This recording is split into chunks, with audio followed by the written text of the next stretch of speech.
Gente, tem uma coisa que a imprensa não está dando a devida atenção, não está falando, e é o que mais me preocupa, o que mais me assustou em relação às possíveis sanções vindas dos Estados Unidos. Mas antes, uma coisa tem que ficar bem clara. Alexandre de Moraes iniciou essa guerra. Até então, tudo que o Donald Trump havia feito era emitir algumas cartas de apoio e dizendo que estava observando a perseguição que o Bolsonaro estava sofrendo no Brasil. Aí vai Alexandre de Moraes e faz isso aqui, ó. Ele faz de novo uma ação contra uma empresa americana em território americano, censurando um cidadão americano, sendo que isso já havia sido um dos motivos pelos quais o Donald Trump havia soltado as suas cartas de apoio e repudiando o que o Alexandre de Moraes estava fazendo.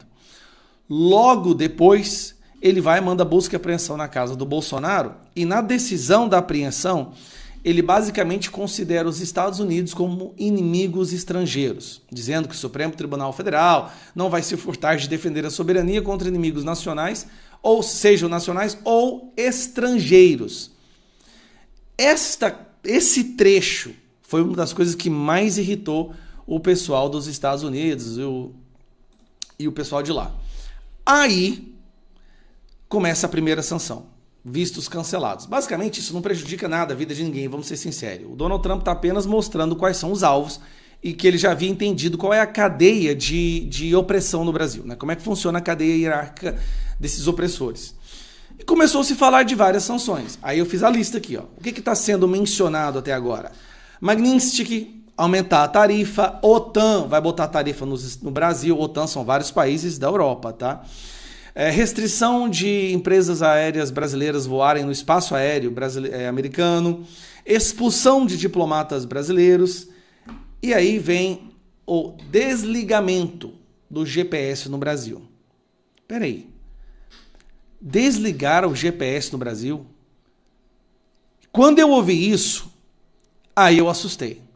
Eu quero que vocês assistam esse trecho aqui, ó, desse cara, que esqueci o nome dele.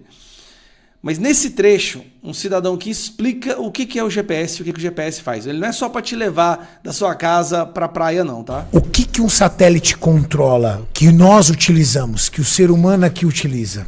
Hoje é tudo, cara. Tudo. Hoje a nossa vida... Telefone celular? Telefone celular... GPS. Então, os satélites de GPS, né, que a gente chama...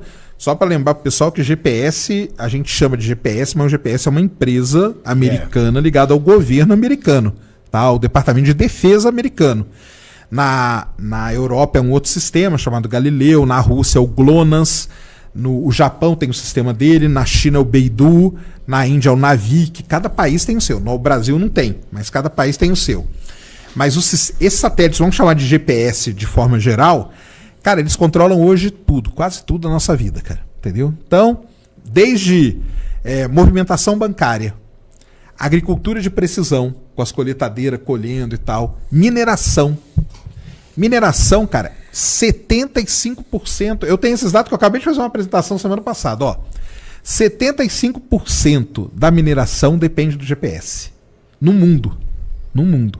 99% da produção de petróleo no mundo depende de GPS. Meu Deus. E mais de 80% da agricultura mundial depende de GPS.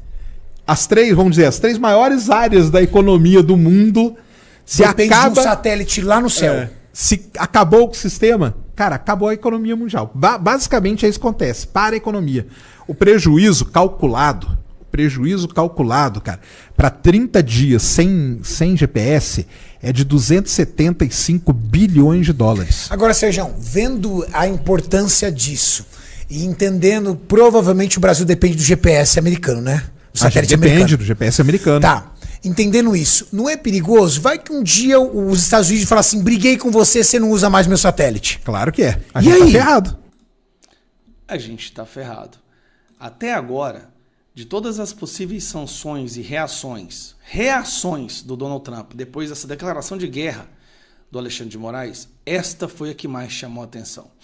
E aqui, ó, eu fui perguntar pro super inteligente Grok, que é uma inteligência artificial, as consequências de se desligar o GPS no Brasil. Vamos lá. Um desligamento do GPS pelos Estados Unidos teria os seguintes impactos no Brasil: transporte e logística, interrupção de aviação, transporte terrestre e marítimo, afetando cadeias de suprimento e aplicativos como Uber e iFood, com perdas econômicas significativas. Presta atenção, o transporte e logística vai fazer com que não chegue o produto na prateleira do supermercado. Vai fazer com que aviões não consigam se direcionar corretamente.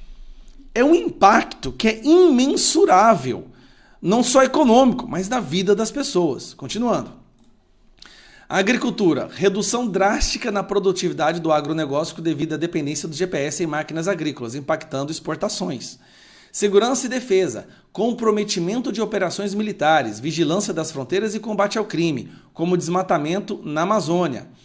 Telecomunicações e finanças, instabilidade em redes móveis, internet e transações financeiras. Exemplo, Pix, afetando o comércio e serviços digitais. Para você ter uma ideia, para que essas operações, o Pix, funcione, é necessário que se haja localização dos dispositivos. Isso acontece através do Global Positional System, que é o GPS. Então você derruba o GPS, a economia para. Quando eu fui entender a gravidade disso, eu falei, meu Deus, emergências, atraso em respostas de bombeiros e ambulâncias, aumentando riscos à população. Aí tem alternativas, sistemas como Galileu, GLONASS, Beidou poderiam ser usados, mas a transição seria lenta e custosa, com novas dependências geopolíticas. A transição levaria meses. Os dispositivos todos foram programados no Brasil para usar GPS. Todo o software, todo o aparelho, para você mudar isso, nós estamos falando de talvez anos para que haja uma transferência completa. Até lá, não sobra mais Brasil para contar a história. E aí fala, né, a solução, o Brasil estuda GPS próprio, mas a implementação levaria anos e altos investimentos. Conclusão, o desligamento causaria colapso tecnológico imediato, com perdas bilionárias, destacando a necessidade de autonomia em navegação por satélite.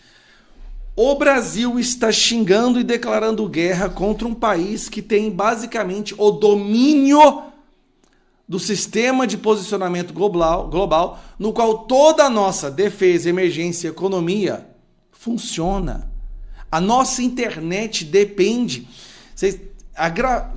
Ficou claro para vocês a gravidade disso? E aí o Lula está falando sobre segurar as remessas de dividendos de empresas americanas. Esses caras tão loucos. O Alexandre de Moraes... Não estou falando de alta, esse aí já está. Ministros do STF, lideranças políticas. Se continuar escalando, o Brasil vai ficar em questão de meses como uma Cuba. Ou pior que Cuba, pior que Venezuela. Nós estamos falando de um colapso social, não é econômico.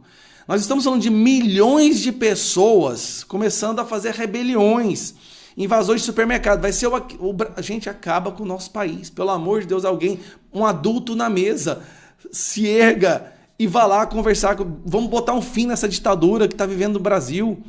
Eu, sinceramente, nós temos aí uma oportunidade de voltar a ter sanidade nesse país. Bom, é isso que eu queria falar.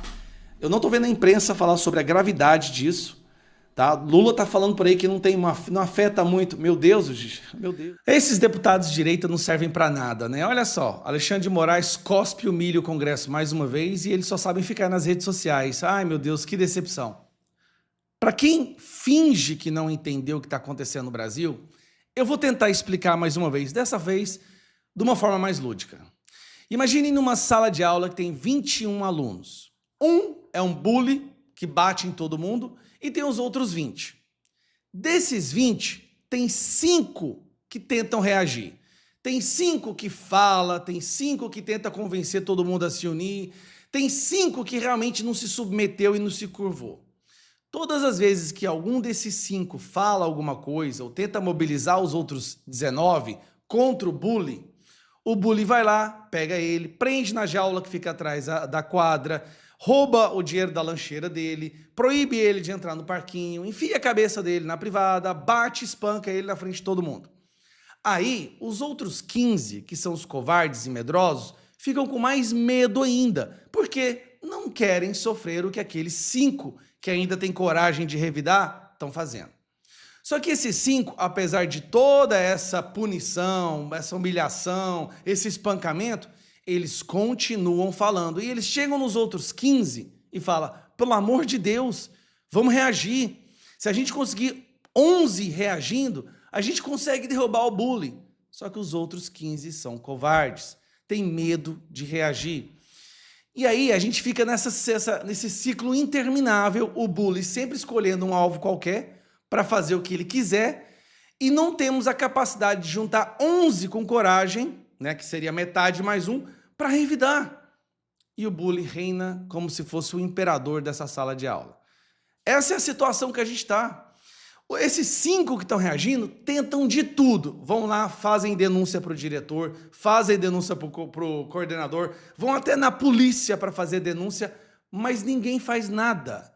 Absolutamente ninguém faz nada, porque esse bully, a família dele está na direção, está na coordenação, está na polícia, está em todos os lugares. Então ninguém tem coragem de fazer nada. A única solução seria se um pouquinho só desses que estão com medo e se acovardaram desenvolvesse a coragem de reagir. Só que parece que eles não fazem isso.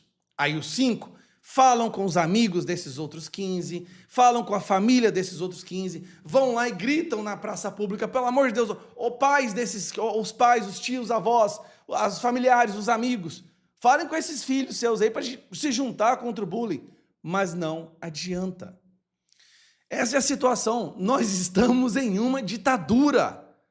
O simples fato da gente, de ter alguns que ainda tentam falar, que ainda tentam explicar, se tornam cada vez mais alvos. Busca e apreensão, inquérito, punição de todas as formas que você possa imaginar. Eu já sofri busca e apreensão porque eu faço parte desses 5. O que mais a gente pode fazer? Me explica. Porque tudo que é possível a gente tenta. Nós temos aí uma CPI do abuso de autoridade, do Van Hatten, que já tem as assinaturas, mas o Hugo Mota não pauta ela, não coloca ela para ser implementada. Já tem as assinaturas, não adianta. Fazemos pedidos de impeachment, não adianta. Vamos na PGR, não adianta. A imprensa apoia o que o bullying faz. O que resta para a gente fazer? Sinceramente, o nosso desespero é maior que o de vocês, porque nós estamos lá. Nós sabemos que o povo espera de nós uma reação, não espera de nós uma reação, mas nada que a gente faz vai para frente, porque tem 15 que fica ali com as pernas tremendo e não tem coragem de reagir, com medo de virar o alvo do bullying.